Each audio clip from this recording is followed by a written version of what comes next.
Ma mission TV, le miroir du monde. Et si Kabazali Kolobate, si vous fouinez dans le passé, nous allons fouiner à la CENI et à la Cour constitutionnelle. Essayez et on va voir. D'ailleurs, les gens du PPRD vont confondre dictature et discipline. C'est des choses différentes, maman. Être discipliné et avoir la dictature, c'est des choses différentes. Il y a des contredire que au sein du PPRD FCC, il y a la discipline. Non, il y a la dictature. Là-bas, quand Kabila parle, c'est une parole de l'évangile. FCC, Baza, Bangouna, il y a le régime actuel. Ce sont des gens confiance. Ce sont des gens qui même pas Kolimbole la bango. Bazali batu oyo babeki te servi bango na babeki.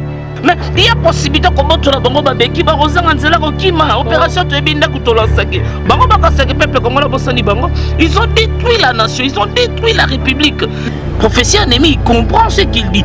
Et bien mboko ba bo makongo ce sont des professeurs. Ba professeur na biso bazo bo mamboka. Parce que makambo bazotangisa na makambo bazosala dans le pratique ezo balanate. La vraie opposition c'est le FCC. Ezali bandeko na biso te, bandeko Moïse Katumbi te, ndeko Bemba te, ndeko Fayulu te. Bando keza ba otozana bango na coalition. C'est que fallait qu'il biso na bango tozana coalition pour gérer ensemble. Bango baza déjà mal intentionné. Bato tozo considérer bango lokola bandeko. Zoka bazaki ne bandoki bazaki banguna ne bato FCC. Le ministre de l'Intérieur a écrit Nangobila ameka ko sursoir décision ya économie peut ko permettre ba bourgmestre.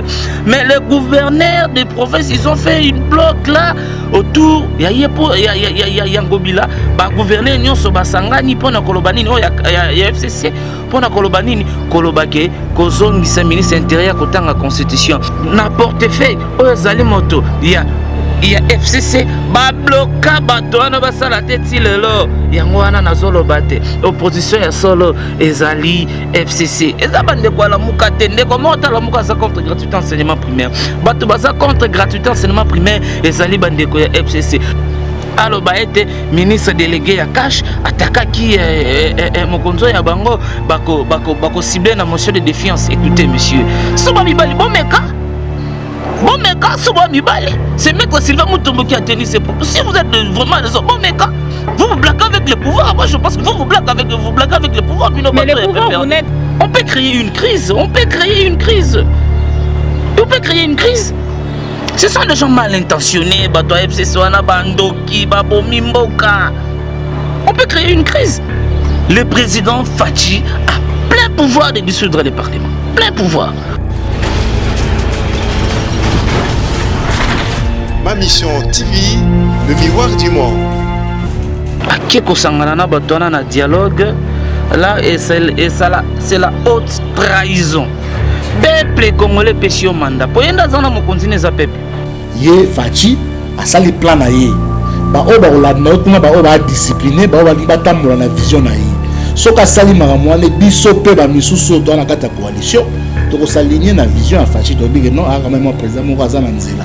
Mais ce qui est dit que na mbulu yeke oya bato IDPS to koloba ke yende muta osala mbulu yeke ana polo la mesala na eko respecter ba signature te la base a décidé azoti na base azo créer que base ça la désordre pour bima dans les signatures mukolo ya ba marche ya pasi yo adini nde batumbaki ba réfugié à Kabila o epesi mokulu na loi là ba ezali mukolo ba marche wana ke suka ki mabe na ba province nyonso suka ki mabe y compris na Kinshasa.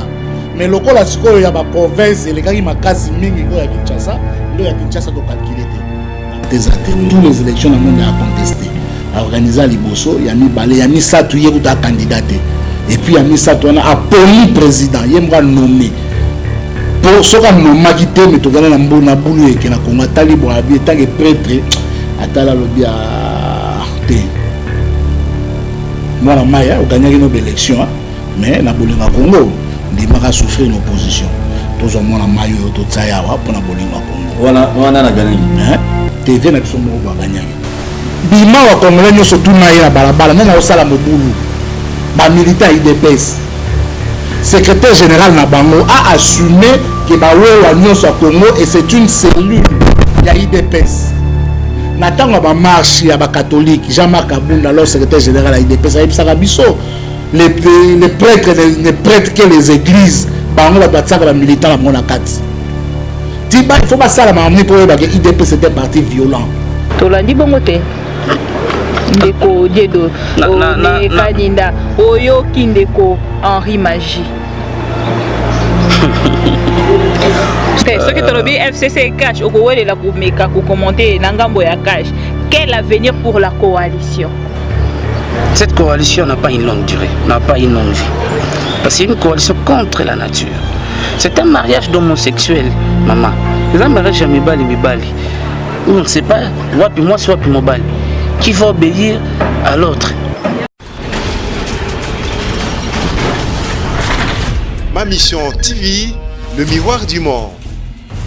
Ma mission TV, le miroir du monde, Allo Congo, une émission créée pour tous les Congolais au Bazalara, Penzala Motema, Ponamboka, lokola Bibi Kapinga, Oyazara, toujours wana liso, likolo ya liso, ndenge ndeko moko ya journaliste, azaki kolobana biso Eliezer, liso, likolo ya mboka, biso wana tozali kotambola, pona koluka, actualité, ezali wapi, malamu ezali côté nini mabepe ezali côté nini ezali kosala ke mboka et avancé te. Alors lobby bino nyonso bolanda ki bongo ndeko Kabund, honorable Kabund, le premier vice-président et Assemblée nationale à Télémaki bongo lobby devant ba combattants topé ba militants nyonso ya UDPS pote ameka koloba depuis Afrique du Sud a annoncé que azali kozonga mardi pour que à tenir vraiment matinée politique moko pour na komeka koloba o ezalaki bongo e mataki penza na motema biso pe ma mission TV tozalaki wana tomekaki moke et kozwa ba image to diffusaki alors ba retomber na yango ezali nini bino nyonso bozali na koyeba depuis un moment FCC cash courant ezali penza kokende malamu penza te. Et comme il a courant aux Alcanons à Kinshasa, tantôt équayé, sali 5 heures, tantôt équayé, sali 3 jours, après zongi. Mais biso bateau to mesana na yango déjà, tu auras toujours la patience, il y a causé la courant, on a té mokolo et kozonga. Entre temps, tu sais la rana no makala. Ceux qui courant on a zongi, tu meki ko sale la yango. Ata 5 jours total télévision, après 5 jours, tu auras toujours la patience wana. Il y a causé là après 5 jours total à bongo et sali télévision. Alors les lots na plateau na biso to lingi to zwa moko ya bandeko ya cash o to komeka un peu ko solo la naie po te ba meka kota lisana ba population makambo ezali kolekana ezali boni ezali distraction pour na komeka un peu ko la lisali sous population pongia ba bébé topé ezali makambo moko ezali kolekana mso pour na ko zipa miso ya ba opposition question mark na kati ya ba réaction to moni bandeko ne mi mwilanya a tweeté à lobby on a déjà Derrick Akwede biso na ko meka un peu ko illustrer yango ndeko Mutamba constat à lobby to moni FCC mobimba au grand complet lobby bazalaki na réunion monene na kati ya réunion na bango ba meka ki pe ko solola bokolanda pe tout au long ya émission oyo ndenge nini to ko diffuser bino makambo nyoso loba makikuna tango na lobi ndeko ya cash bato ebele bazali kotuna akoyamba nani ndeko Vital Kamerhe ndeko secrétaire général ya parti Kabuya tozali na ndeko moko oyo alobaka bien à réfléchir ça penza du deux côtés, c'est-à-dire à la partie prité alobaka makambo ndenge ezali ndeko Kaninda tozali na awa qui je dis bonjour bonjour ndeko Bibi to sepeli lisusu lelo na ma mission TV koyamba yo na sepeli makasi pour répondre à l'invitation na bino puis merci na balandinyo sur ma mission TV na profiter na micro na yo na kobenga bango basabone mbangu na lombango Pour kolanda ba information en temps réel, ba information ya solo, ba information oyo zali très bien traité et puis na ba analyste ya vraiment ya malamu ya mboka na biso Congo. Na sepeli bongo ko yoka yope ko sunga biso na ko bengela biso quelques abonnés penza ba s'abonner ne ko kaninda to ko kende na lombango penza na actualité parce que balobi actualité bala lisaka yango te actualité balandaka yango penza na lombango pote bato bazwa be éclaircissement na éviter ce que ozwa ki opportunité ya kolanda vidéo ce que ozwa ki yango te ma mission TV e bengi yo olanda vidéo oyo bongo tozonga sima allez on condima jamais que bato va utiliser coalition va utiliser même majorité à parlement pour bloquer projet de société na vision ya chef de l'État. Pouvoir ya Fachi et ça pouvoir ya peuple. Pour gagner encore la élection et sali couronnement il y a 37 ans de lutte. Oya boyi asala mokili na ye. Batu oyo basala maenyoso pour balongwa pouvoir te. Ils ont utilisé tous les moyens possibles. Oui, c'est une élection. Koko Mati, na kontumba ba combattant na biso na ndako. Nous allons convaincus que coalition wana elingaki ezala kaka malamu te. Toyebaki que coalition wana ba problème ekokaki kozanga te. Nazali commettre en garde batu nyonso. Et ça, je suis clair. Nazali ko intimider mutu te. Awa nazali kolobawa, c'est entre amis. Prochainement, na koloba boyete. Tozo kana bien. Je m'adresse plus particulièrement na ba partenaire na biso ya FCC. Tozali na kati ya coalition, nous sommes de bonne foi. Je l'ai dit clairement, nous sommes de bonne foi. Et notre bonne foi est déclarée, proclamée. Monde entier m'a dit que IDPS Azali de bonne foi. Comme Sabino, pourquoi nous sommes de bonne foi? Bonta la Nangola. Alternance politique et Salemi Nambokawana. Na parti Moko ya MPLA. Est-ce que le président Honoré Razan Angola a son exil?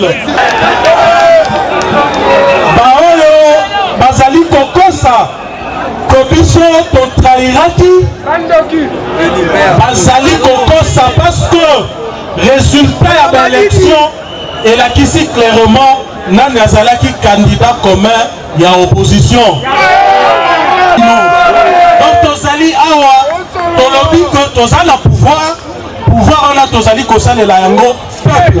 Mais s'il y a une bande d'aventuriers, on va monique Bakoki Kobando Sakana, na ba jeu de mots, na koloba que non Bakoki ko bloquer Fachi.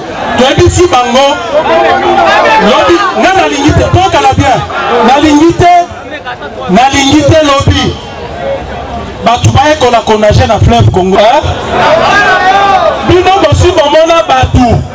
Basali manœuvre nyonso va réviser la constitution pour bâtir la libérer la pouvoir. Pour mi peuple congolais pour bâtir la pouvoir. Pour qu'il y ait élection, pas le pouvoir va faire ça au monde. Comme si Mazali Kosamate, moi Azali président na Mbokona, Azali notre parti n'a été. C'est pour vous dire que notre bonne foi jusqu'à ce jour est sali déclarée. Il ne faudrait pas que ma bêtise Moussoussou, ma blague Moussoussou est poussé biso donc il ne confouine. Vous savez bien. La carte de coalition, Tozali Malamu. Tozali Malamu. Tozali pour éviter pendant Tozali Awa. Bisonde Tozi ba flèche. Bisonde Tozali ko subir ba makambo belé. Tolobi mutomemi maki abundakate. Mais il ne faudrait pas que va pousser biso donc ça qui n'a pas. Ma mission TV TV le miroir du monde ndenge to barali so nabino esika information ezali lito inabino pona nini te makolo na bino ko kita en temps réel esika information ezali penza pona ko bimila bino to kita kilobi na UDPS to zwaki bongo vidéo oyo uti kolanda oyo esali penza ba retomber ebele penza de votre côté en tant qu'un membre ya cash nini penza okoki ko réagir ba propos oyo ndeko Kabuya lobby à travers ba vidéo oyo landi to lobate président de la République azali penza au courant à solo la kina président de la République est déjà topé bosala ki réunion moko na ngambo ya cash to a lobby na ngambo ya bandeko ya UDPS ya mboto kota na muzindo ya mutuna wana foko zonga na nsima ko expliquer ba imboka makambo e bandi wapi ba congolais basangani batumbi bazikisi infligé ya sénateur avinde ko Joseph Kabila bango ba bwakeli yango na bandeko ya UDPS non. Monsieur Kabila a affaire avec des Congolais et non à combattre IDPS, pas militaire IDPS. Il doit un peu faire la part des choses. Mais ma étude que na loi là-bas, bande ko ya pe perdre loi là-bas, balingi ba répliquer kokendo tumba effligé le chef de l'État au hasard en fonction. Vous savez bien, le chef de l'État sa personne est inviolable. Azo joue na inviolabilité à personne naie. Président de la République asa symbole, il y a unité nationale. Asa yemoko na symbole, il y a armoirie ya mboka. Président de la République, il lui-même en tant qu'une institution, tant bozo tumba effligé na eboko, ils allaient là, bozo tumba mboka, ils allaient là, bozali contre la nation congolaise en général. Yango wana ba pratique wana pambate, bandeko batumba ke effligé ndeko Kabila, ya ndeko président Tshisekedi, ils aki bandeko tomoni ba on a étiquette ya pe perdre na nzoto. Yango wana to sepela ki penza na yango te. Ba propos ndeko Jama Kabunda teni, mais c'est tout à fait normal. Nous avons toujours été contre ces mariages. C'est un mariage contre nature. Et ça mariage homosexuel. C'est contre la nature. C'est contre la nature. Bah toi là, tu as une coalition. Coalition na yutuapi. Et ça nature juridique n'est imposée biso coalition. Coalition na logiquement par là, ce sont les gens qui ont mérité même pas que tous en bango na mboko yo. Toboyaki ko ça la chasse au crocodile au nom de l'unité nationale, au nom de la paix. On dit mais ko kena bango na coalition. Mais nous nous sommes rendus compte que bande comme ça tous bango bande ko baza bande côté baza banguna bana Congo bo fungola misu FCC baza banguna ya régime actuel. Ce sont des gens autocopé ça bango confiance. Ce sont des gens qui même pas kolimbolela la bango bazali batu oyo babeki to servi bango na babeki babukanaki déjà makolo nous étions prêts ya kosasila na bango babukanaki makolo baservi bango na babeki balingi babimisa babima bagang bayanke baloba ba n'importe quoi mais il y a possibilité ko botola bango babeki ba rozanga nzela ko kima opération to ebinda kutolansaki bango bakasaki peuple congolais bosani bango ils ont détruit la nation ils ont détruit la république. Mais vous avez accepté quand vous arrivez déjà à accepter de faire cette coalition là. Vous n'avez plus de déclaration du genre à faire, monsieur Dieudonné. Vous n'allez pas me dire le contraire. Naoutaki kolobana awa constitutionnelle coalition qui imposée par la Constitution. La Constitution a été claire. La Constitution dit les présidents de la République nomment le premier ministre au sein de la majorité parlementaire. Maintenant, qu'est-ce qui est arrivé? L'actuel président de la République a gagné la majorité présidentielle, mais il a perdu la majorité parlementaire. Maintenant, il fallait un peu coaliser nos forces pour nous permettre d'avoir un premier ministre et de diriger ensemble dans la coalition. Maintenant, nous nous sommes rendus compte, bateau Tomoni Bandeko, to aider bango na coalition, nzoka baza banguna. Mozo mona teke wana ozo kende toujours na batrace ya président de la République. Ce qui bandeko ya yi opposition, bozali ko traiter bango de bandoki. Pour le Congo, et nous allons continuer. Nous n'allons pas écouter ces mauvaises langues qui avaient déjà promis, rappelez-vous, qu'ils vont tout faire pour que les investisseurs ne viennent pas au Congo. Voilà Bandokio, Bazali Koloba Congo. Okosunganga penza na mekana moke kolimbola to pe ko poser question parce qu'en français okosunganga quand même ndeko Dieudonné Kaninda ceux qui bozali ko benga bandeko ya bayo opposition. J'espère que Hollanda qui discours il y a président de la République Nangambo ya France devant la diaspora. Oui. Quelque part, le président de la République a signifié à lobby bandeko tozali ko benga bandeko lobby nzoka bazali bandoki. bazali penza bandeko na biso te wana ezali bandeko bayi opposition boye lisusu na bato bozana bango na kati ya coalition bokomi kobenga bango banguna mais toyebi te ndenge nini bozali kokende penza esika nini bozali kokende boko travailler na banani. Problème, il y a Bandoki, que les gens qu'on considérait comme des frères, or c'était des sorciers Bandoki. Mais les alliés à Bandoko et opposition, quand il parle de Bandoki, Martin Fayoulou, bien sûr. Bandoki qui crée une stabilité pour ne pas faire venir les investisseurs. Si les Bandoki bazan à des cas. Bando keza ba auto zana ba na coalition. C'est que fallait qu'il biso na bango to zana coalition pour gérer ensemble. Bango baza déjà mal intentionné. Bazo luka ndenge nini moyen ko ko isande ko Tshisekedi. Bazo luka moyen ndenge nini ya ko sala kende ko Tshisekedi a échoué. Na yebisaka yo pi na kotika la kolembate na lobaka mikolo nyonso. La vraie opposition c'est le FCC. Ezali bandeko na biso te, bandeko Moïse Katumbi te, ndeko Bemba te, ndeko Faïlou te. Opposition ya Soleza bandeko na bandeko ya FCC. Ce sont eux qui sont contre la gratuité de l'enseignement primaire. Il n'y a pas longtemps, le ministre de l'Intérieur a écrit Nangobila ameka ko sursoir décision ya ko nommer peut ko permettre ba bourgmestre. Mais les gouverneurs des provinces ils ont fait une bloc là autour ya Ngobila ba gouverneur nyonso basangani pona kolobanini o ya FCC pona kolobanini kolobake kozongisa ministre intérieur kotanga constitution. C'est le cadre ils ont réuni tous les gouverneurs les aka conseil de conférence de gouverneurs des provinces les aka organisé une fois par an sous la demande il y a président de la République. Mais bato wana basangani pona koyebisa te mokonzi ya intérieur azali chef na bango direct te azonga kotanga constitution c'est yengo bilatangi constitution est-ce qu'atangi constitution na constitution zo PC pouvoir ya konomé pe ko permettre ba bourgmestre non il a pas ses droits tozonga so sima moi moke le chef de l'état a nommé ba administrateur na GECAMI na CNSS lelo na portefeuille ozali moto il y a FCC ba bloka bato wana basala teti lelo yango wana nazolo bate opposition ya solo ezali FCC ezabande kwa la muka tende comment la muka za contre gratuité enseignement primaire bato baza contre gratuité enseignement primaire ezali bande ko ya FCC koyo kande ko shader ko lobate gratuité enseignement et bandaka pa Kabila non il faut qu'on se le dise de vérité en face cette constitution gratuité d'abord enseignement ezaki déjà inscrit dans l'esprit ya ba constituant depuis Sansuti ba consacrer enseignement primaire gratos. Mais Kabila pendant toutes ces 18 ans, il a fait de ça un slogan au lieu et place de faire de ça une réalité. Donc Batouana baza batumoko baza na plan moko machiavélique pour Mboka Congo, baza na plan moko diabolique pour ba Congolais. Yango wana mokonza mboka alobiete bato tozo considérer bango lokola bandeko. Nzoka bazaki nde bandoki bazaki banguna. Ne bato FCC.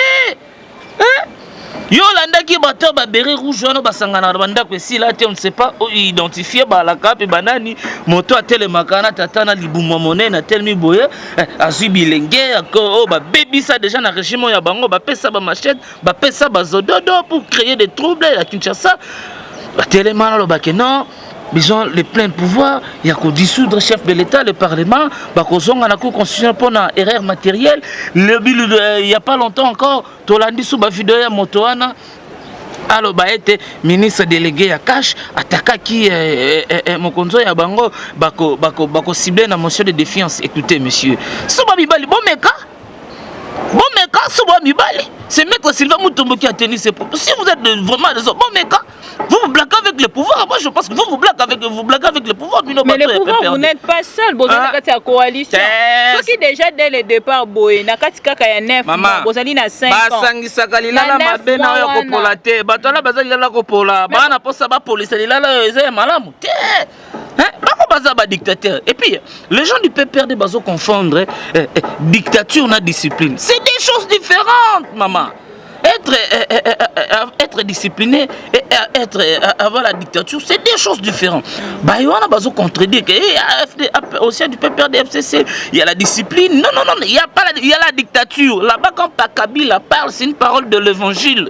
Nanya ko contredire ngo bango nyonso mulongo ala kelele na collège kingakati lo ba na classe batie bango mulongo ale kota kuna autour ya chef ya autorité na habité so Kabila comme autorité spirituelle parce que je ne sais pas ezama comme na bango ya kati yango wana nazebisa yo mama bibi bana Congo bolanda badongolo miso basilitaire bato bazana ba plan ya mabe contre mboka Congo tokolemba pe bango te biso tokozalana toujours pona ko dénoncer bango biso tokozalana toujours pona ko barrer bango route. Il n'y aura pas l'action dans ce pays. C'est bazo kanisa été bazo sala ba plan na bango parce que na majorité ya bango lokuta bazo na parlement wana ya moyibi toyebi qu'il y a des députés nommés toyebi qu'il y a des députés bazala élutés bakeba. Le chef a plein de droits de dissoudre le Parlement de l'Assemblée nationale. Ndeko Dieudonné Kaninda, ko loba penza na lolendo nyonso te président de la République azali na droit topé azali na plein droit ya ko dissoudre to pouvoir ya ko dissoudre Parlement. Quelque part wana est-ce que botangi penza article wana malamu penza yinde na rotuna na tangi yango na limemi ya nyonso na kosenga bandeko ya PPRD batanga la constitution bien na pesi bango article 148 en cas de crise persistante les présidents de la République après avoir consulté le premier ministre le président de chambre du Parlement les présidents de la République peuvent dissoudre le Parlement. Ni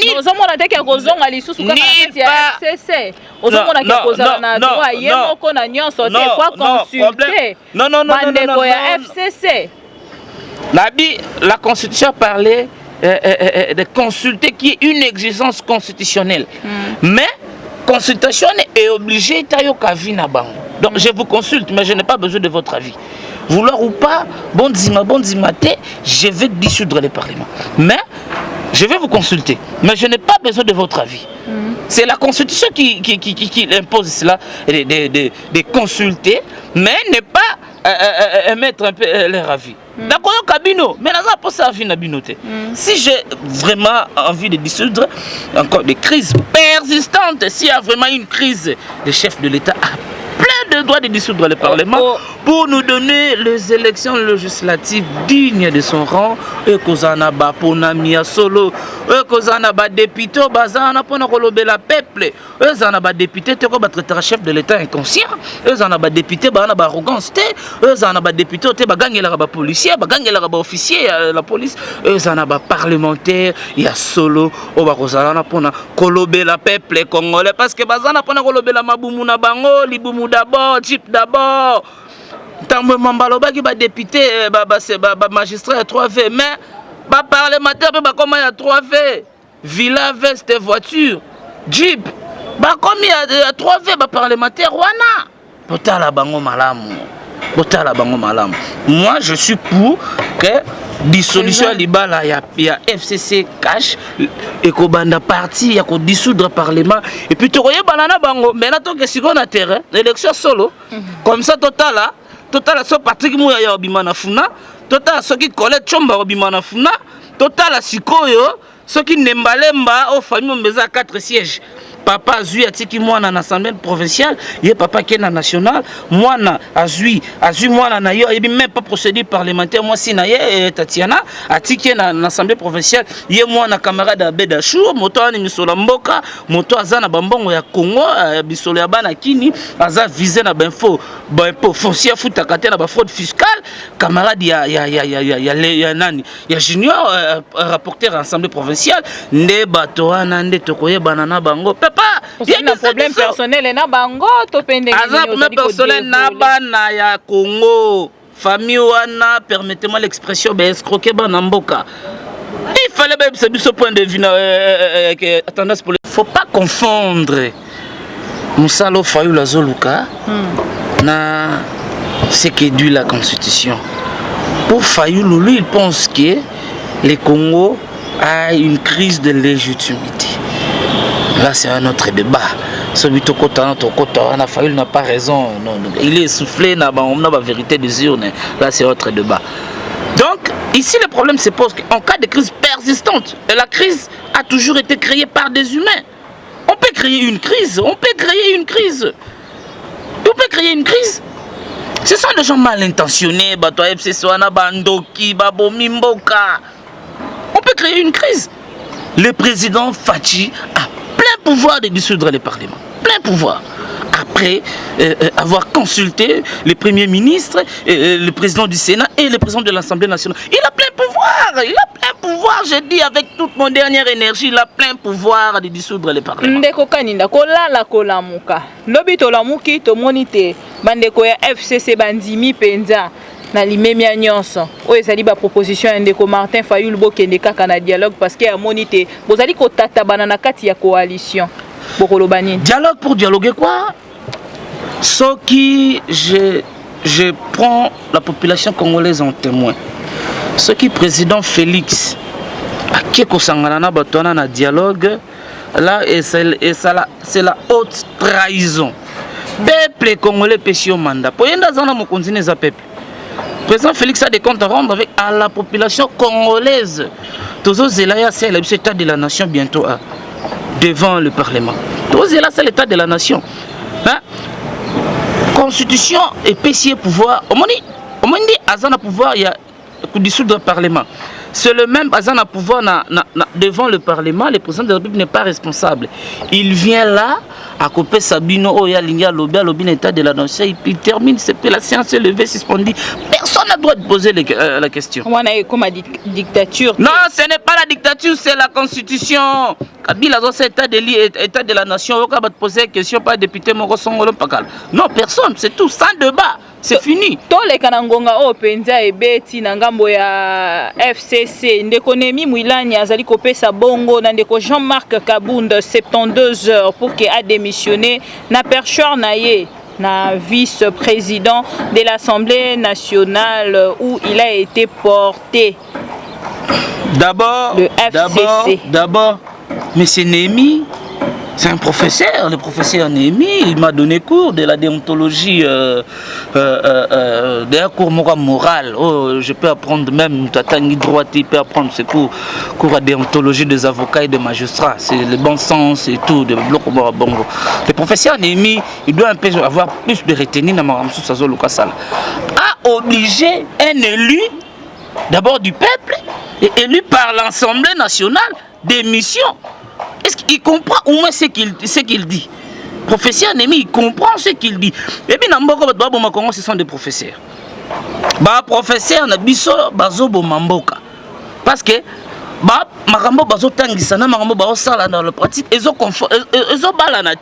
les professeurs nous traitent, nous, ces étudiants, étudiants kamikaze, non, pour tout s'apprendre. Non, mais c'est les professeurs. Personne n'a le monopole de la connaissance. Personne, monsieur le professeur. On vous doit beaucoup de respect. En tant que les professeurs, vous nous avez donné cours. C'est la nature qui a imposé cela. Mais cela ne peut pas dire que nous sortons au bon bateau à Klamarato Betaramaboko. Si vous êtes un peu déraillé, non, professeur, vous avez ni le droit. Ok, à Kosenga, Ndeko, Kabound, démission. Son Ndeko Kabound, pour ça, démission. Allez interroger le règlement intérieur de l'Assemblée nationale. Qui dit le règlement intérieur de l'Assemblée nationale? Allez interroger le règlement intérieur. Si on a député, a créé motion, a ciblé une motion. Basali Kopé, ça fait 24 heures à retirer les propos. Les propos peuvent ne pas être retirés, mais il a dit. Et là, c'est le Goban, on ne peut pas se voler de face. Vous permettez, quand ils se sont permis à traiter le chef de l'État d'inconscient. On a député, on a monté les démissions. Il s'est permis avec beaucoup d'arrogance, le chef de l'État inconscient. Voilà ces gens qui ont mal géré la République. Bato Bayoka Soni, Ermoto Bazolo Bamakambu, Bayoka Soni, FCC, Foboyoka Soni. N'habitez Namboka Napso Congo, j'ai appris que les ridicules, les rois. Parce que les ridicules, les obomalistes sous tête. Les acteurs politiques se permettent de tout dire et de tout faire sans se gêner. tant nous aussi Kabunda démissionner puis à retirer vos propos naïe. Tant vous vous permettez d'instrumentaliser les gens, oh bon mais ça là, bah petit, bah ça va 500, bah 2000, bah 3000, tu as système na bino monnayage à action, il y a un ancien un peu perdu pour brûler l'effligé du chef de l'État. Où sa personne est inviolable, où le même une institution. Les gens confondent le régime Kabila et le régime Tshisekedi. Kabila, le problème est qui face à la population. Kabila a été vomi par la population congolaise. Ce n'est pas le cas de M. Félix Tshisekedi. Il y a moi quand les gens s'apprennent de M. Kabila, c'est les militants de l'IDPS. C'est les militants de l'IDPS. Même moi, quand je parle comme ça, on voit en moi les militants de l'IDPS. Non, je ne suis pas un militant de l'IDPS. J'ai beaucoup de respect avec les militants de l'IDPS, avec les combattants, le cadre de l'IDPS, de ces partis. C'est grand parti d'ailleurs, mais je ne suis pas membre de l'IDPS. Mais quand il faut réfléchir comme un intellectuel, comme normal, comme un homme normal, pas comme il contacte Bissot de tout sauf de rien. Donc les gens du FCC, parce que il ne peut pas parler à l'heure actuelle. Ton servi bino na babeki bozaki bato boye bosono bobukanaki makolo na edo na babeki propos wana nyonso komi ba intimidation ti kotalisa bandeko ya FCC ke kala mingi te bokolakisa bango ndenge nini ya konager ya kokimisa bango kotalisa bango. Donc c'est-à-dire na kati ya coalition bato bazali na monopole de la parole ezali bongo bandeko ya cash non ya FCC monopole la parole et cela n'a cache. Je ne pense pas vraiment ça peut être quelque chose un peu du bien. Le cache est là pour instaurer la démocratie et l'état des droits. Le chef de l'État lui-même a dit il va renforcer l'état des droits dans notre pays.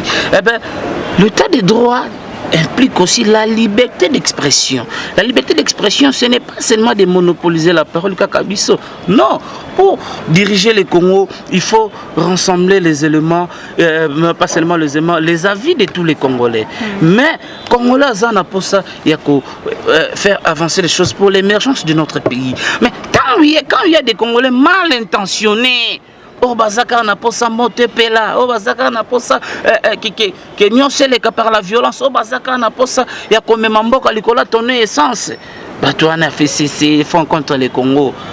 Hein? Ce sont des gens faut bakanga munoko balobaka te balakisaka bango ndenge ba ko gérer. Te bango bakolo. Oh kala mingi te mo memi maki ya kokitisa maki po ala kisa ndenge nini ya robeta na makofi. Akutala na force. Akutala na force. Kasi ndende ko kabunda lo. Kasi mo meme meki déjà bunda. Même quand ça babunda ta bunda combien de fois même qui abunda bino lelo bokomba memi maki bino nde bozana pouvoir tozana pouvoir bien sûr mais le pouvoir elingi ko lobaté comme tozana pouvoir to kanga maboko maman so tozana pouvoir cela ne dit ka babetso mbato pesa lita malesoso non non nous sommes là pour mener une lutte pacifique. Et la lutte pacifique va nous amener à la non-violence. La non-violence, maman, n'exclut pas la légitime défense.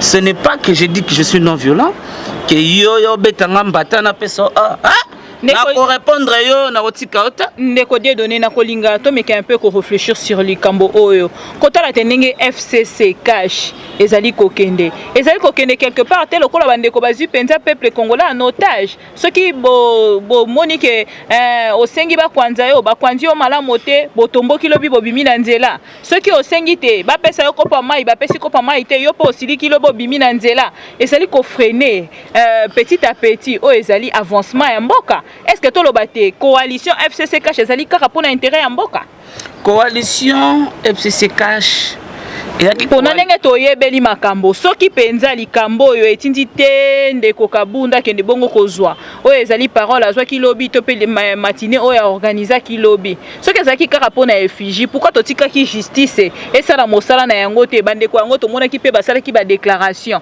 bakende bongo na koloba mbala moko po kuna tomonaki bongo moto moko te ya FCC to cadre moko pe ya FCC. Quand une personne il a parlé, il a engagé le PPRD après avoir brûlé les fusées du chef de l'État. Mais qu'est-ce que nous allons dire par là? La justice était l'état des droits est frappé. Mais bien sûr, on peut aller à la justice. Mais nous sommes en politique. En politique, il y a des choses qui se passent. On ne peut pas aller à la position, on peut se régler entre nous. Non, on n'a pas peur. Tobanga bango tetu. La coalition FCC Cash, c'était une coalition pour sauver la nation. C'était une coalition pour l'émergence du Congo. Mais nous avons rendu compte que nous sommes mal entourés. Bato tozana bango otokanisaki bandeko to ya tosangana. Abaki ne banguna. Le chef a dit lors de voyage en Namibie qu'il va déboulonner le système. Mais tu avais compris comment il y a eu des agitations de l'autre côté. Le chef a dit qu'il ne peut pas fouiner par le passé. Mais il y a toujours des agitations de l'autre côté. Mais pourquoi ces gens-là sont mal intentionnés quand on parle de choses sérieuses? Le chef a dit qu'on va déboulonner. Il y a eu des bandits de l'autre cas. Le chef a dit qu'on ne veut pas fouiner sur le passé. Il y a eu des bandits de l'autre cas. Jean-Marc Kabunda a dit, vous avez vu les vidéos de ce que Kabunda a dit. Il y a eu toujours des bandits de l'autre côté. Mais pourquoi ces gens sont toujours agités? Pourquoi nos amis de la Mouka ne sont pas tels agités que ces gens du FCC? PPRD et poster les lobongo na tongo tongo. Et si kabazali kolobate, si vous fouinez dans le passé, nous allons fouiner à la CENI et à la Cour constitutionnelle. Essayez et on va voir. D'ailleurs, la Cour constitutionnelle, c'est la plus haute juridiction de notre pays. La Cour constitutionnelle rend ses arrêts en première et en dernier ressort. Déjà, Marombakour, c'est déjà tombé. Nabi Keboria, na baliblo, on a une erreur matérielle. Oh, bah, ça, là, déjà ping-pong, validé, invalidé, réinvalidé, réévalidé. Oh, aujourd'hui, on ne sait pas, l'Assemblée nationale a combien de sièges. Tu as dit que 500 sièges. Mais il y a lui et ses blocs qui se réclament être des députés qui vont siéger. Mais jusque-là, la session ordinaire a commencé, on n'a pas vu M. Bidor Balekela d'aller siéger. Donc, Koloba était, ils vont aller finir à la CENI. Mais, pas Kende, Sobami Bali, pas Kende. Finir à la CENI pour faire quoi? La CENI a pèsera les résultats provisoires. Après CENI, a-t-il une décision dans la Cour constitutionnelle? Maman, la Cour a déjà dit le droit. Hein, la Cour a déjà dit le droit. Bon, bah, maintenant, par quelle magie? Ils vont finir à la Cour et à la CENI. Secret wana kaka yondo koki ko dévoiler biso po za na ngambo ya kashi tango mosusu yoka ya mokeli solo ndenge nini kuna pena ebetama po soki na lobi na chela yo video ya ndeko oyo azali ko loba bongo sans crainte ndeko moko ya PPRD to kolanda yango elongo na yo bongo to ko zongo pesa point de vue na yo ye Fachi asali plan na ye ba oba olanda kuna ba oba discipliné ba oba batambola na vision na ye soka sali maramwane biso pe ba misusu to na kata coalition to ko saligner na vision ya Fachi to bige non a quand même président moko azana nzela mais soka tikali kaka na mbulu yeke oyo ya bato IDPS to ko loba ke yende muta osala mbulu yeke na polo ko la mesana na ko respecter ba signature te la base a décidé alors la base a créé que base ça la désordre pour dans les signatures mukolo ya ba marche wa pasi yo adini nde batumbaki ba réfugié Kabila o epesi mobulu na Lualaba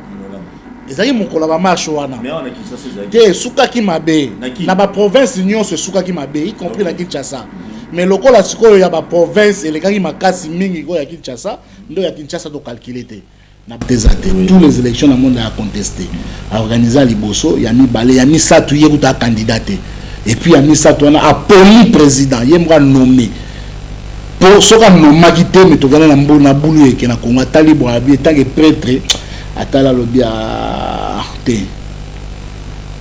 moi la maya o gagner une élection mais na bolinga Congo ndimaka souffrir une opposition tous au moins la mayo to tsayawa pour na bolinga Congo voilà on a gagné hein TV na biso mo ba gagner bima wa Congolais nyo surtout na ya balabala na o sala mobulu ba militant IDPS secrétaire général na bango a assumé que ba wewa nyonso à Congo et c'est une cellule ya IDPS na tango ba marche ya ba catholique Jean-Marc Kabunda alors secrétaire général à IDPS a ibsaka biso les prêtres que les églises bango ba tsaka ba militant na bango na kati tiba il faut pas ça la mamni pour ba que IDPS c'était parti violent tolandi bongo te ndeko diedo o kaninda oyo kindeko Henri Magie soki azali koloba boye sans crainte ezali pona nini boyebi le régime Kabila c'est un régime qui a favorisé des antivaleurs. Celui-ci c'est un antivaleur. Qu'est-ce qu'il parle? D'où il tire ces histoires là qui azolo belada biso to koyeba ndenge hein? Asangisi 4, 5, 6 personnes. Na nganda bangi, sur nganda lotoko, bamelagana, bameli balangwe, il commence à dire des bêtises, de n'importe quoi. Il dit des choses eux-mêmes, ils ne le maîtrisent pas. Mais lui, quand lui parle secrète, mais pourquoi il se cache? Moi, je ne me cache pas. Je ne me cache pas. Nazapelo ko banga te bo bangi sanga pete mboka ya biso nyonso. Ba meka so ba mibali, ba meka, il verra le peuple derrière eux. Non, ndeko kolandaka bato te balobaka na baloba buluka na chiluba bato kolandaka bango te mu buluka. Hein? Kolandaka bango te bato anazoluka matolo soka sisala ni matolo. Omoni kutu lelo avec Fachi pesi bango espoir ba dialoliste. Na kalela ko sala jalelo batikelo be matolo lelo Fachi ko mako nommer bango ba ministre. Omona mi vice ministre moko yanga na bango FCC azo confondre être officiel na kozala matoliste ndenga alaka kokota na ba bureau batu na ba taille basse ba bilambo, il sait même pas que il est officiel. Donc faut que babato babiloba lobo bazoloba wana on ne sait pas d'où est-ce qu'il tire ces histoires. Quel avenir pour le FCC cash? FCC pour les cash, je souhaite d'abord avenir Moreza meilleur pour le Congo, pour l'émergence du Congo. Ce que tu as dit, FCC cash, au Congo, il a commenté Nangambo ya cash. Quel avenir pour la coalition? Cette coalition n'a pas une longue durée, n'a pas une longue vie. Parce que c'est une coalition contre la nature. C'est un mariage d'homosexuels, maman. C'est un mariage à Mibali. Où on ne sait pas, wapi moi, c'est wapi Mobali. Qui va obéir à l'autre. C'est un mariage contre la nature. Pour moi, je suis de ceux qui pensent que tout dissoudre le Parlement pour nous. Non, on ne peut pas faire l'hypocrisie. D'abord, il faut féliciter les négociateurs Yakash. Parce que c'est là la logique. Il fallait aller dans la cohabitation. Maintenant, on a un peu... Nous sommes allés à la coalition pour co-gérer ensemble. Nous avons eu la majorité présidentielle et ils ont eu la majorité parlementaire. Bon, mettons-nous ensemble pour l'avancement de notre pays. Mais ce qui est là qui est avancement de côté donné Kaninda. Pensez-vous vraiment qu'à chaque fois qu'il y a un problème, bon gars qui va banda ko sala te o asali meeting na ngambo na o asali meeting na ngambo na bon gars qui va banda ko sangana na kati ya réunion te autour d'une table. Peut-être na mboka na biso moni coalition lelo la coalition a eu lieu depuis Balumumba la coalition à Laki. Nulle part tout le monde qui a Bako na MNC Lumumba pour tenir un meeting ensemble. Je ne sais pas si ma mémoire ne me trahisse pas. Tout na Bakolo ba viva époque wana ce qui a Bako MNC Lumumba au Bakape na coalition. Au premier ministre a eu la majorité parlementaire Lumumba au Kassavou ba gagner qui élection. On ne sait pas quand est-ce que balagi na meeting d'ensemble. Donc Koloba était tout ça comme meeting dans ces alors aux sangisa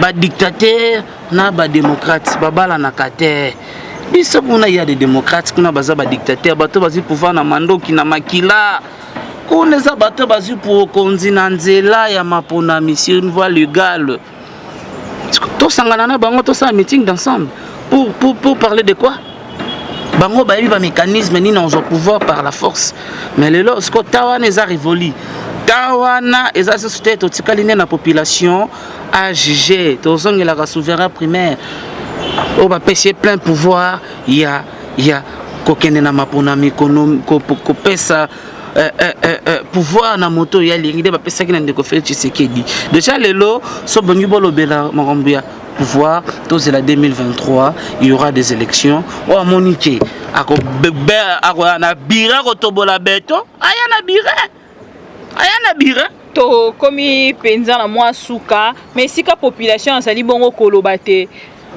bandeko ba politicien ya mboka na biso bazali bongo ko dribbler population koloba ko dribbler ezali penza malamu te mais c'est que moi j'ai constaté que nous les politiques nous ne favorisons pas la population congolaise parce que nous sommes là à utiliser des termes en français qui échappent la compréhension à certaines personnes. Ils ont coalition, ils ont consensus, ils ont côté non, remaniement. Donc les gens, la population, ils ont compris.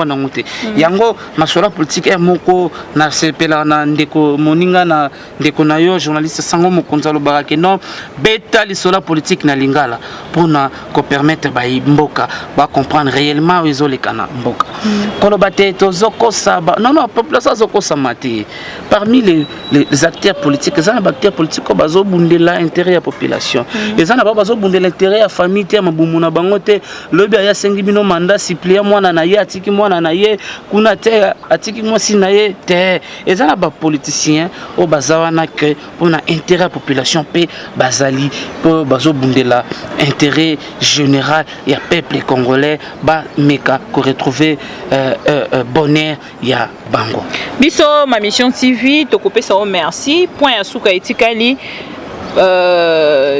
point de presse salamaki lobi ya ndeko cardinal Ambongo to ebité to côté la op vidéo tala bongo pesa point de vue na yo mais entre temps biso ma mission TV ndenge to zala ki lobby pona kotala te matinée politique et ki bongo malamu na ngambo da biso to so ki pe ba image to diffuser ki pote mokili mobimba e mona ndenge nini ndeko kabunda zala ki vraiment contenté na makambo ezali koleka bongo entre FCC PKH biso ma mission TV to kozela pe invitation mokolo yango ya retrait ya ba propos lokola lobby te ezaki mokolo ya retrait signature ya président de la République mokolo yango pe to kozela mokolo ya retrait ya ba propos a ko retirer oza matumboli ba parole na ye biso pe caméra na biso ekozala wana pote to meka kolakisa na bandeko nyonso basali ko na biso de partout ezali bongo FCC asengi ezalaki journée nationale ya base mokonzi base décision à base de sauver Félix Tshisekedi de l'aimer na magistrature suprême yoka base esengi pe libale kufa yoka base président de pokoto yoka sous base te yoka base esengi lisoni yoka base boy libale FCC cash yoka base lignée mon clair. C'est ce qui se passe dans notre pays. Mais au moment où on base ezali ko vendre na kati ya distraction po bino ko pelisa bongo ba pne bo tumbi bo sali makambo nyonso mais week-end président de la République nandeko honoraire ba kutani pe lisolo ba solo la ka base ebité rien n'empêche botika ko mema biso penza na mobulu moke po ezali ko zangisa kimia okomona te président de la République azongi ba ko solo la lisusu na honora président honoraire est-ce que baza binemi bozo mona teke bozo sang sa population kimia nga na zone on a via ba locataire je n'ai pas encore acheté une maison mais na expérience on a vu na vie na qui locataire avant d'entrer dans une maison je dois être en contact avec celui qui était dans cette maison mais où est le mal tabe bala kisinganda ko mais fona tuna moto azala ki ona tango bino bozali ko bazali ba propos o nyonso ezali ko mama papa lobi tango bango ba kokutana e ko koma lokola ndeko Augustin Kabuya azonga ki lisusu na radio de la place Top Congo ake koloba te ezali bongo ba parcours ya expérience ya politique ozomona te que quelque part population kokoma kozanga penza kimia moke na bino ceux qui bango ba bimi bazo mapona ba intérêt na bango ya cacher marché to payer marché te to l'équipe point wana na tieli o vidéo o ya ndeko Ambongo de cardinal atenaki point de presse lobby to kolanda yango moke tata pisikopo tata na biso ya sikatozwi na tombelier boye malamu na archevêque ya Kinshasa. Parce que le Congo c'est un pays béni. Le Congo c'est un pays béni et nous, notre génération, nous sommes une génération bénie. Cette génération est bénie parce que nous avons vécu l'alternance pacifique. Nous avons vu un ancien chef de l'État se donner le poignet de main avec le nouveau chef de l'État. C'est du jamais vu au Congo. Et dans ces mêmes pays, nous avons vu le cardinal honoraire, maman, vivant. Et le cardinal en fonction. Tata Nabiso Mosengo, Yohana Tikali, Kimia Nyonso, Tata Nabiso Azara, toujours na Roloba Bosolo. Polele, il est temps que les médiocres quittent. Tata Nabiso Mosengo, Tata Episcopo, Otozana Yena, respect Makasi, Azali Moko, Yabato, partout participé na alternance pacifique ya mboka Congo. Azali moko a participé na bosolo apesi biso bilenge makasi elenge telemongenga. Tata cardinal na tombeli yo boye malamu tata biso ambombo dimanche biso tutoza na misa pona koyamba yo. Propos à Tata Cardinal, c'est tout à fait normal en tant que père de l'église, en tant que responsable. À Senginandeko Martin Fayoul, à Tsikanan, Makambu, il y a vérité des urnes. Vous savez, en tant que chrétien, dialogue est un canon permanent. Parce que la Bible même nous recommande ça. Si tu as un problème avec ton frère, avec ta sœur, va lui voir. Mettez avec lui autour d'une table, mettez-vous avec lui autour d'une table et dialoguez. D'abord, la prière, chaque tongo, aux prières, l'Éternel est mon berger, je ne manquerai de rien. C'est d'abord un grand dialogue. Donc, la politique, le dialogue est permanent. Mais il y a des sujets où on peut dialoguer. Par exemple, le sujet de Kofayo, le dialogue, ça n'a pas de sens. Ça n'a pas de sens. Bisoto Zabano, to Koli, na idéologie, il y a Bamoupe. Moi, j'ai fait mes études humanité et primaire dans l'école catholique. Dans une idéologie à cardinal Joseph Albert Maloula, au article du Testament, à l'objet de ne pas crucifier la vérité, mais ton mythique à être crucifié. Les Nazabe monokonanga kolobakobe bosolo mokolo mokote na kobuka kalokuta. Nazabe na bosolo. Rokabiso, nous sommes bien formés sur le plan éthique, sur le plan moral. On ne peut pas tenir des propos. Le roi Chader qui va finir maman, maman na yo. On ne peut pas tenir des propos. Tu vois, tu na biso ko finga na etando ike. Nga to finginga attends que mon Christo na ko pepayo, na ko yambayo zalinde ko nga congolais, na linga ka bango mingi bato ba finga ka ngai. Bato pe ba ko wajaka na linga ka bino mingi. Yango na mama bibi pona ko sukisa motuna no par rapport au point de prince ya papa Mbombo. Ezali kopé sa nouvelle énergie na église. Ezali kopé sa nouvelle énergie na école. Azali anon na mzoto makasi, je crois 56 ans, 58 ans d'âge, c'est déjà bien pour na école na biso Congo. Tata cardinal na biso akala, tata monsengo atikali pour na biso bibliothèque vivo biso bilenge to banda ko consulta ka mikolo nyonso. Ndeko die donné kaninda to komi bongo na suka émission na biso mokolo ya lelo. Point de vue na yo par rapport il y a interview à moquer au bandeko na biso penza bazaki kuna na ngambo à France bazwa ki bongo le président il y a République il y a France nini penza okoki koloba interview à bandeko na biso d'abord nazo déplorer comportement il y a bandeko na biso le soi-disant les combattants n'habite combat nino bango ba mena. Si vraiment ils sont de vrais combattants, le chef de l'État était clair. Hein? Nous construisons un Congo qui ne sera pas un Congo de la haine et du tribalisme. Quand vous prenez le tribalisme, vous autres bêta-bateau parce que Taliban, Maliban. Mais qu'est-ce que vous voulez faire voir aux gens par là? Déjà, Nes Bisson à Kinshasa, un vrai Kinois à la tribalité. Parce que na Kinshasa, tobalana, tozana ba relation na bato sans tenir compte il y a ethnie na il y a tribu na il y a province na il. Na bi mama bibika pingana na pour ça to origine na il. L'essentiel pour moi na bi qu'elle est congolaise de konangai. Na bi de côté non, je n'ai pas besoin de sa tribu. Mais tant bino bokomi ko taquer bato bolo bakaza taliban. Est-ce que tout casser derrière Félix Tshisekedi? Mais non. Non, est-ce que Balouba ne va soutenir le président Félix? Non. Il y a des Balouba qui sont dans les Lamouka, qui sont dans l'UFCC, qui sont dans les caches, ils sont un peu partout. Donc, me camper que sur soir, et là, quoi, interview à chef de l'État à Paris, na sommet à sommet à Paris. Ils allaient interview mon message à chef Alansaki. Ils ont fait export dans le peuple congolais. Si 38 voyages, n'habité Bandeko, contact, moi je ne sais pas compter. Si le chef de l'État voyagé déjà 38 fois. Qu'est-ce que les Congolais bénéficient? Oui, les Congos va bénéficier déjà 1,5 milliard de dollars de G-Côté na Kessamboka. Ils ont déjà avancement monnaie. Le chef de l'État jusqu'à lui-même a Bino, que depuis qu'il a commencé ce voyage, il n'a même pas dépassé 50 millions de voyages.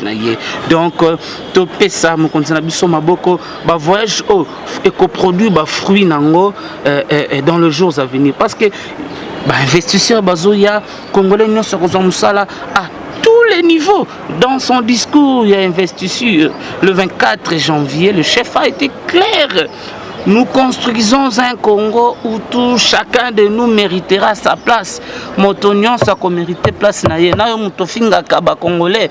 Ce qui place naye na bandoki. Même ça na bine saka ya butu. Biso toza biso bana nzambe, ma biso sala kana moi. Il est président na bango nyonso. Mais bien sûr, il est président de tous les Congolais. Quand on vit na interview à Mukie o bande kona biso ba congolais ba sali na kati ya Champs-Élysées na président de la République.